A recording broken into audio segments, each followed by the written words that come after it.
আন্দোলনের নামে একটা দেশকে ভাগ করার যে চেষ্টা গত 3 দিন ধরে দিল্লিতে চলছে, এখনো পর্যন্ত প্রধানমন্ত্রী যথেষ্ট সংযমের পরিচয় দিয়েছেন। আমরা প্রত্যেকে দেখেছি পাকিস্তান বা ইন্দোনেশিয়াতে কিভাবে ছাত্র আন্দোলন দমন করা হয়েছে, রাস্তায় লাশ বিছানো ছিল 100-150। সেখানে এখনো পর্যন্ত কোনো রকম কোনো কড়া পদক্ষেপ না নেওয়ায় ক্রমশ কিন্তু পেয়ে বসছে সবাই। দেখুন, এই যে ক্যারেক্টারগুলো প্রমিনেন্ট হচ্ছে, এরা গত কয়েক বছর ধরে সেম টাইপেরই এই ধরনের বিধ্বংসী বিচ্ছিন্নতাবাদী আন্দোলনে নেতৃত্ব দিয়ে আসছে। কিছু লোক একটু চুপ হয়েছে, তারাও আসবে আস্তে আস্তে।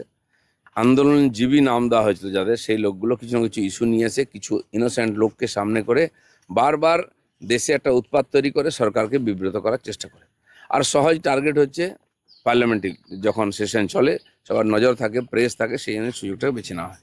তো এরা অনেক চেষ্টা করেছে পাকিস্তান বানাবার, বাংলাদেশ বানাবার, নেপাল বানাবার, শ্রীলঙ্কা বানাবার, কিন্তু সফল হয়নি, এবারেও হবে না। কিষাণ আন্দোলনের যে পরিণতি আমরা দেখেছি, সেই একই কুশীলবরা যারা কিষাণ আন্দোলন করে, তারা ছাত্র আন্দোলন করে, তারা মহিলা আন্দোলন করে, এরা হচ্ছে পেশাদার বিদেশি লোকেদের কাঠের পুতুল। সেই জন্য এরা কিছুদিন উৎপাত করবে, কিন্তু ভুলে যাবে না যেন সরকারটা, নরেন্দ্র মোদী, অমিত শাহ, তারা যথাসময়ে ডিসিশন নেবেন। ওরা চাইছে একটা কড়া ডিসিশন হোক, সেটাকে ইস্যু করে আবার সারা দেশে করবে। এদের সঙ্গে দেশের মানুষ নাই, জনতা নাই, তাই বারবার ইলেকশনে হারে। আর কিছু এরকম দালাল টাইপের লোক আছে, বিদেশি দালালি করে, তারা সামনে লাফাচ্ছে। সাধারণ মানুষও চেনে, আর যারা ওর মধ্যে এসেছিল প্রথমে আন্দোলনকারী, তারাও বুঝতে পেরেছে তাদেরকে এই যে যুদ্ধের বড়ে তৈরি করা হচ্ছে।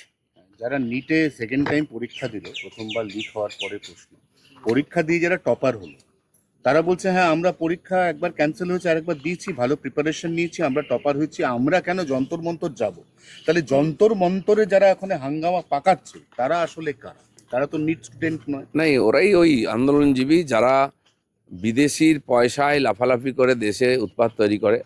প্রায় শেষের দিকে চলে এসছে এরা, কিন্তু ছাত্রদের আবেগকে কাজে লাগিয়ে বারে বারে এরা এই ধরনের ধান্দাবাজি করে। পাস করেছে ছাত্ররা, তাদেরকেও আসতে হবে। ঠিক বলেছে, আজকে ছাত্ররা নিজের এবং দেশের ভবিষ্যৎ চিন্তা করে ডিসিশন নিক, এই সব ধান্দাবাজ লোকেদের পাল্লায় যেন কেউ না পড়ে। হ্যাঁ, এক্ষেত্রে সব থেকে গুরুত্বপূর্ণ প্রশ্ন, প্রধানমন্ত্রী মোদী তাকে অকথ্য ভাষায় আন্দোলনকারীরা টার্গেট করছেন এবং গালিগালাজ করছেন। না, এই একই লোকগুলো রাহুল গান্ধী, মাননীয় মোদিজি তার মা সম্বন্ধে কি বলেছে, এবং যে কটা নেতা দেখছেন বাইট দিচ্ছে, সবাই এর আগেও এই ধরনের ব্যবহার করেছে। এদের লজ্জাও নেই, কারণ এদের পেট চলে অন্য কারো পয়সায়। এরা তার মাইকের স্পিকার হিসেবে কথা বলে, সেজন্য এরা শেষ হচ্ছে। কিন্তু কি আছে, অনেক বিদেশি শক্তি ভারতের ঐক্য, বিকাশ, উন্নয়ন চায় না, তারা এদেরকে বড় হিসেবে ইউজ করছে। কল্যাণ বন্দ্যোপাধ্যায়কে লোকসভা থেকে সাসপেন্ড করা হলো কারণ তৃণমূলেরই মহিলা সাংসদ, তাদের উদ্দেশ্যে তার যে ভাষা, এই ভাষাটা এর আগে কল্যাণ ব্যানার্জির বিরুদ্ধে তার পার্টির অন্য সাংসদ কমপ্লেন করেছেন, মহা কমপ্লেন করেছেন, আরও কেউ কেউ করেছেন, পার্টির মধ্যে তাকে নিয়ে অনেক কমপ্লেন আছে। এবং তিনি যে একজন অভদ্র লোক, সেটা শহীদ মঞ্চেও দেখিয়েছেন, নেত্রীর সঙ্গে বাদ বিবাদ করেছেন, ড্রামা করেছেন। আর বিধানসভায় ঠিক তারই একটি আর কার্বন কপি তৈরি হয়েছে, যাকে চ্যাংদোলা করে বাইরে ফেলতে হচ্ছে। এমনি কথা বললে ঘোড়া ধাক্কা দিলেও ওনারা বাইরে যাচ্ছেন না। এইভাবে তো মিডিয়া অ্যাটেনশন করে রাজনীতিতে টিকে থাকা যায় না। চ্যাংদোলাটা কালকে দেখলেন তো কেমন লাগলো? তারপরে বাঁচার চেষ্টা করছেন উনি। আপনি ভাবুন, একজন ভাষণ দিচ্ছে, কেন তার নাম বলেন, তাকে ডিস্টার্ব করছে। সেটা ঝগড়াটা বাইরে মিটিয়ে নেওয়া উচিত পার্টির মধ্যে। স্পিকার কেন এটা সহ্য করবেন? চ্যাংদোলার সময় দেখা যাচ্ছে আপনি এটা ওপরের পোডিয়াম থেকে মন দিয়ে দেখছেন, কি দেখলেন? অত মন দিয়ে কি দেখলেন? না না, আমি ছিলাম না সেই সময়, আমি আমার কেবিনে ছিলাম। অনেক লোক দেখা করতে এসেছিলেন, দার্জিলিংয়ের টিম এসেছিল, তাদের সঙ্গে কথা বলছিলাম। হই হুল্লোড় ছিলাম, বুঝতে পারিনি, পরে ভিডিও দেখেছি, দেখিনি।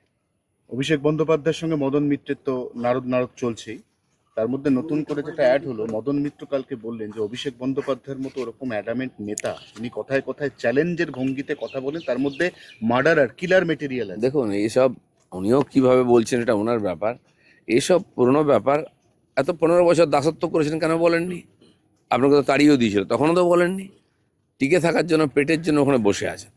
আজকে বিপ্লবী হয়ে কোনো লাভ নেই। আর এসব ড্রামা চলছে 6 মাস 1 বছর, দেখুন কি হয়, তারপরে রেজাল্ট পাওয়া যাবে। চলুন।